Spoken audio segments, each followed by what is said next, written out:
भारतीय राजनीति में शह मात का खेल। मोदी और योगी के बीच का पीएम कौन? किसके हाथों में 1000 दिनों की सत्ता? क्या देश को फिर मिलेगी दूसरी इंदिरा गांधी? देश की सत्ता पर अंतिम कांग्रेसी कौन? 1000 दिनों के बाद क्या होनी है योगी की ताजपोशी? धर्म ज्ञान पर आचार्य सलील की अचंभित भविष्यवाणियां।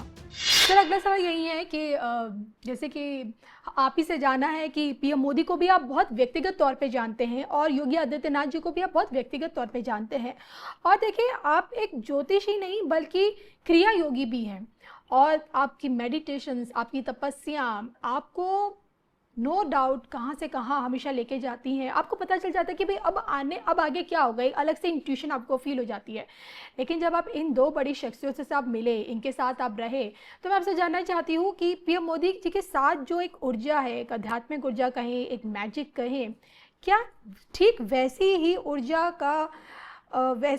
क्या आपने योगी आदित्यनाथ जी के साथ भी महसूस की है, या दोनों में कुछ डिफरेंस लगता है आपको कि ईश्वरी कृपा किस पे अत्यधिक रहेगी आगे भविष्य में, या दोनों? देखिए क्या होता है, मैं आपको एक बात बताऊं, आपने क्रिया योग वर्ड यूज किया। जो हमारी एनर्जी होती है, जैसे मैं आपसे बात कर रहा हूं, आपका नाम है, ठीक है ना, तो ये आपका नाम नहीं, ये आपके शरीर का नाम है।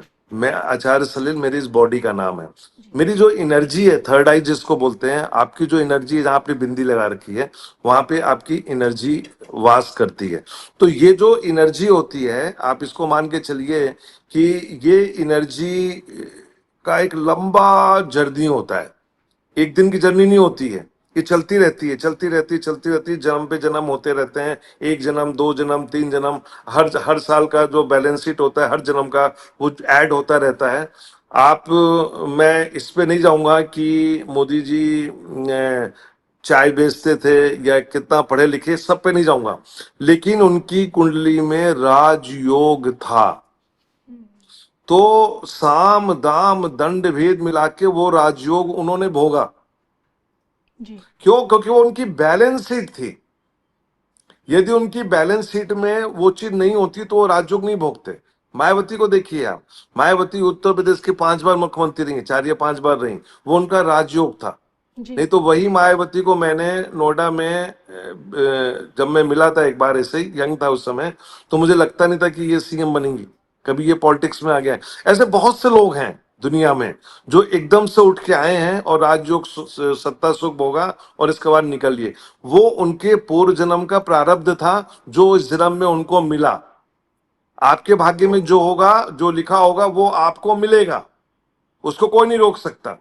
चाहे आप चाय बेचें, चाहे आप ना बेचें, आप चाहे कहीं भी किसी गरीब परिवार में पैदा हो, चाहे ना हो, अमीर पैदा हो, कहीं भी हो, लेकिन आपको वो सुख मिलेगा। योगी आदित्यनाथ जी सन्यासी हो गए थे, परिवार को छोड़ दिया, सन्यास ले लिया।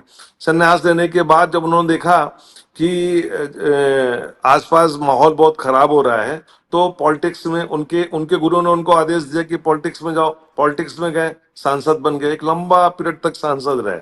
अब सांसद बनने के बाद वो एक राजयोग था। मेंबर ऑफ पार्लियामेंट भी होता है, एक राजयोग है, सुख मिलता है उसको, और वो पब्लिक के लिए काम करते हैं अपनी कॉन्स्टिट्यूंसी में। बाद में वो सीएम बन गए। सीएम बनने के बाद अब उनका ये एक लंबा पीरियड हो गया, तो वो सुख उनको मिलना था, सन्यास में रहते हुए वो सुख उनको मिलना था। तो वो सुख वो उसको एंजॉय भी कर रहे हैं और पब्लिक के लिए वो काम भी कर रहे हैं। यदि उनके भाग्य में नहीं होता तो वो ये अपने मठ में पड़े रहते, अपना रोज आरती करते, पूजा करते, अपना दो मिलता दान पक्षड़ा खाते पीते पड़े रहते अपना। लेकिन नहीं, उनकी एनर्जी को वो राजसुख भोगना था, और वो राजसुख भोगने के लिए भले उन्होंने इस जन्म में संन्यास लिया, गृहस्थ जीवन को त्यागा, लेकिन वो सुख भोगा। मैं आज आपके टेबल आपको एक बात और बताता हूं। अक्सर मोदी जी के बारे में लोग कहते हैं कि उन्होंने अपनी पत्नी को छोड़ दिया, ठीक है ना, या उन्होंने अपनी उनकी माँ को लेके कमेंट्स करते हैं, जो भी है। मैं पॉलिटिक्स से हट के बात कर रहा हूं। ये उनके लाइफ में होना था। मैं यदि नरेंद्र मोदी की कुंडली को देखूं तो जो शुक्र का जो कॉम्बिनेशन है, शुक्र और शनि का जो कॉम्बिनेशन है, और उसको जो वक्री गुरु देखता है, शादी के बाद पत्नी को छोड़ने का योग इनकी कुंडली में था। यदि वो पत्नी साथ में होती तो ये सुख उनको नहीं मिलता। तो वो एक बाधा था, जो रेमेडी होती है, उस रेमेडी को उन्होंने उसको पूरा किया। ये उन्होंने नहीं किया, वो एनर्जी ने कराया। भले उनकी इच्छा रही भी होगी, लेकिन एनर्जी जो होती है ना, जो चाहती है वो कराती है। देखिए, एनर्जी का ब्रेन से संबंध होता है, हमेशा आप ध्यान रखिए। उसकी जो इच्छा होगी वो ब्रेन को मैसेज देगी, ब्रेन फिर आगे का काम करता है। यदि उसको कोई इच्छा है खाने की, पीने की, घूमने की, या कहीं घूमने पहाड़ों में जाने की, वो इच्छा व्यक्त करेगा, बाकी बॉडी वैसे रिएक्ट करती है। तो यही उनको वो सुख मिलना। यही जी, एनर्जीज क्या योगी जी को विश्व पटल पर पहुंचाएगी, और वो भी तब जब राह में असुरी शक्तियां अगर बाधा डाले तो? देखिए, वो प्रधानमंत्री तो बनेंगे। अब देखिए, आगे मैं एक बात बताऊं, अभी अभी तो मैं वेट कर रहा हूं कि मोदी जी का रिटायरमेंट। इसके बाद मुझे देखना है। मैंने योगी आदित्यनाथ और गडकरी के रूप में दो कैंडिडेट रखे हुए हैं, और गडकरी को मैंने पहली चॉइस दी हुई है। सेकंड नंबर में मैंने हालांकि बहुत से नाम चल रहे हैं, ये महाराष्ट्र के सीएम का नाम भी है, जी लेकिन अभी इन दो लोगों के नाम मैंने रखे हुए हैं कि मोदी जी पहले रिटायरमेंट की घोषणा करें, इसके बाद फिर नाम जो भी होंगे।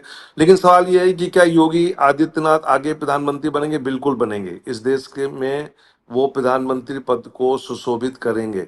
ऐसे ही देखिए, गांधी फैमिली से एक बार फिर प्रधानमंत्री बनेगा, और वो प्रधानमंत्री बनेगी प्रियंका गांधी। उसकी कुंडली में वो योग है। अब ये सब चीजें हैं कॉम्बिनेशन में, एक एक करके चीजें चलेंगी। आपको मैं बताना चाहता हूं कि एक दौर आया था जिसमें राजीव गांधी हटे, वीपी सिंह आए, वीपी सिंह के बाद चंद्रशेखर आए, जी चंद्रशेखर के बाद देवगौड़ा आए, इंद्र कुमार गुजरात आए, लेकिन सब थोड़े थोड़े रहते रहते रहते निकल गए, गायब हो गए। तो जब जिसका सुख राज सुख आता है उस पद के लिए, वो उसको भोगेगा। कैसे भोगा? वो सब ग्रह स्टार्स कराते हैं, मति जो होती है ना वो करा देती है, और वही मति का जो रिजल्ट है वो आएगा। तो यहाँ पे अब आप कहेंगे साहब कि आप इन दोनों को बोल रहे हैं, बाद में प्रियंका गांधी को लाए, उसके उसकी कुंडली में योग है, उसकी कुंडली में योग है।